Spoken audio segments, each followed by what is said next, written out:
আমি কোকৰাঝাৰ লোকসভা হিচাপে যেটো ষ্টেণ্ডিং কমিটি বনাব লাগে এটো বনাইছো আমি প্ৰেসিডেন্টটো আমাৰ সাপাগুৰি ককলাবাৰী সমষ্টিৰ আমাৰ প্ৰাক্তন এমএলএ থানেশ্বৰ বসুমতাৰী ডাঙৰীয়াক আমি প্ৰেসিডেন্ট বনাইছো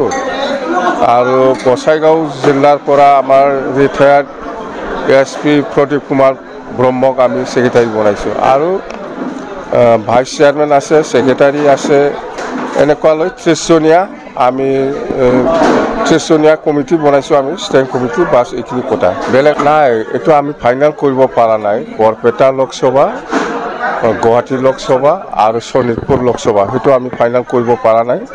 এপ্লিকেশন কৰিছে হয় কিন্তু আমি এতিয়ালৈকে ফাইনাল কৰিব পৰা নাই নাই এনেকুৱা আমাৰ লগত যোগাযোগ নাই কোনোবা বেলেগ মানুহৰ লগত যোগাযোগ কৰিব পাৰে মোৰ লগত যোগাযোগ হোৱা নাই এতিয়ালৈকে যেন যদি আহে আমি লম আৰু নাই এনেকুৱা নহয় মততে আমি ফাইনাল কৰিব পৰা নাই কথা হয়তো কোন হয় মততে আমি দিব